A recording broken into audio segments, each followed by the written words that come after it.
नमस्कार मित्रों,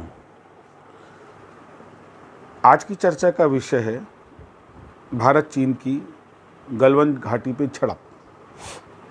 झड़प यद्यपि भारत और चीन के बीच में हुई है, लेकिन उसके जो अंतर्घाती परिणाम देश में दर्शित होने लगे हैं वो उस झड़प से ज़्यादा गंभीर विषय है। जी, जब से गलवान घाटी की झड़प हुई है, हमारे सैनिकों की शहादत हुई है, उसके बाद उन पर आक्रमण के लिए उपयोग किए गए हथियारों का प्रदर्शन जब से चालू हुआ है, तब से विपक्ष कुछ ज़्यादा ही आक्रामक हो गया है हमारी सरकार को लेके, हमारी सेना को लेके। मित्रों, ये विषय घाटी की झड़प से ज़्यादा गंभीर है। गंभीर इसलिए है कि जिस तरीके से कांग्रेस के पूर्व राष्ट्रीय अध्यक्ष राहुल गांधी एंटी आर्मी और एंटी गवर्नमेंट हो करके लगातार आरोप प्रत्यारोप करते जा रहे हैं, वो कहीं ना कहीं आम आदमी के मन में न केवल भय व्याप्त कर रहा है, बल्कि उससे सरकार के प्रति आम जनमानस का भरोसा भी उठ रहा है।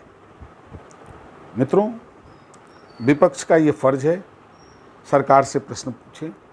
विपक्ष का ये फ़र्ज़ है, ये अधिकार है कि नीतियों की आलोचना करे, समालोचना करे, लेकिन विपक्ष का ये अधिकार नहीं है कि वो अपनी राजनीति के लिए सेना के मनोबल को तोड़े, सेना की क्षमता पर प्रश्न चिन्ह लगाए, सेना को लेकर के ऐसे आरोप लगाए जिनका या तो सरकार स्पष्टीकरण दे चुकी है या खुलासा कर रही है।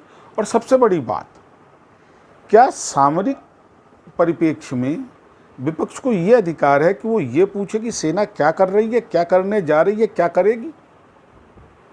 ये बहुत गंभीर प्रश्न है। ऐसा नहीं है कि झड़प पहली बार हुई है। 1962 से अनवरत चीन हिंदुस्तान की ज़मीन को कब्जियाने का प्रयास कर रहा है। 1962 में तो उसने चीन की ज़मीन कब्जियाई भी। कांग्रेस शासनकाल में कई ऐसे अवसर आए। 1996 की वो ट्रीटी जिसके तहत सीमा के 2 किलोमीटर अंदर इधर और उधर दोनों तरफ गोलियां चलाने पर मनाही, इसी कांग्रेस सरकार ने हस्ताक्षर की थी। और उसी का दुष्परिणाम ये निकला कि अब की बार जब हिंदुस्तानी सेना पेट्रोलिंग कर रही थी और उसने चीन की सेना के अस्थायी निर्माण को रोकने का प्रयास किया, तो कुछ समय के लिए चीनी सेना पीछे हटी और फिर दूसरी पेट्रोलिंग पार्टी पर जिस तरह उसने हमला किया, जिसमें 20 जवान शहीद हुए, उसके बाद जिस तरह राहुल गांधी तथाकथित आक्रामकता अपनाते हुए हिंदुस्तान की सरकार पर भारी होने का प्रयास कर रहे हैं, वो भारी नहीं हो रहे हैं, वो कहीं ना कहीं चीन के पक्ष में चीन के पक्ष को मजबूत कर रहे हैं।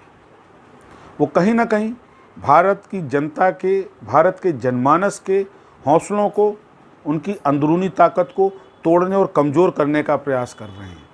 राहुल गांधी के कुछ सवाल कहीं ना कहीं सरकार की मंशा को लेकर के जनता के मन में एक संशय की स्थिति उत्पन्न कर रहे हैं।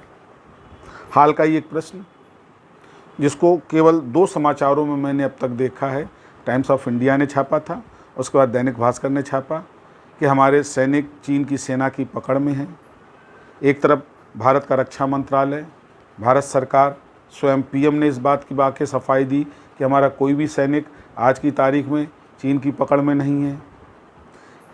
ट्विटर हैंडल से कांग्रेस के एक ट्वीट आया, बड़ा ही मजाकिया बेहुदा पन्ने का ट्वीट कि हम सरकार से सहमत हैं, कोई हम लोगों ने हमला नहीं किया, कोई हमारा सैनिक नहीं पकड़ में आया, तो क्या लड़ाई भी नहीं हुई, क्या झड़प भी नहीं हुई, तो क्या चीनी सैनिकों ने हम पे आक्रमण भी नहीं किया? मतलब उस ट्वीट का क्या मंशा है कांग्रेस की? उस ट्वीट के पीछे क्या सिद्ध करना चाहती है कांग्रेस? ये स्वयं में एक बड़ा गंभीर प्रश्न है। गंभीर इसलिए है कि इस तरीके के ट्वीट, इस तरीके के आरोप, इस तरीके के प्रश्न कहीं ना कहीं चीन के पक्ष को मजबूत करते हैं, देश की जनता का मनोबल तोड़ते हैं और भारतीय सेना की शहादत और सेना की क्षमता को प्रश्नों के दायरे में लाते हैं, जो स्वीकार्य नहीं होना चाहिए। बंधुओं, ये मामला केवल चीन का नहीं है। इसी तरह इसके पूर्व भी पाकिस्तान को लेकर के बालाकोट सर्जिकल स्ट्राइक, इन सारे मामलों को लेकर के जिस तरीके से कांग्रेस तथाकथित आक्रमणकारी हुई थी, सर्जिकल स्ट्राइक के प्रूफ मांगे गए थे। भाई दो चीज़ें हैं, या तो आप आधिकारिक बयान पे विश्वास करें, और अगर आपको लगता है कि सरकार बिल्कुल झूठी है, सारे सरकार के बयान झूठे हैं, तो आप स्वतः जाए। आक्रमण की स्थिति है, सीमा पर तनाव है, आप सीमा के सैनिकों के साथ जाइए और तनाव का खुद आकलन करिए, उसके लिए आप नहीं बढ़ेंगे। लेकिन सेना के मनोबल को केवल गंदी राजनीति के लिए, ये वही सैनिक है जो आपके शासनकाल में भी थे, ये नए सैनिक नहीं आए हैं। तो मित्रों, इस गंभीरता का हमको ध्यान रखना चाहिए, और कांग्रेस को चाहिए कि जिस तरीके से नेतृत्वहीन क्षमता के चलते कांग्रेस दिन ब दिन कमज़ोर हो रही है, ऐसी स्थिति में इस तरीके के सवाल, इस तरीके के आरोप कहीं ना कहीं जनता के मन में कांग्रेस की छवि को भी धूमिल कर रहे हैं। यदि आप मेरे विचार से सहमत हों तो मेरे चैनल को सब्सक्राइब करें और मुझे लाइक करें। नमस्कार।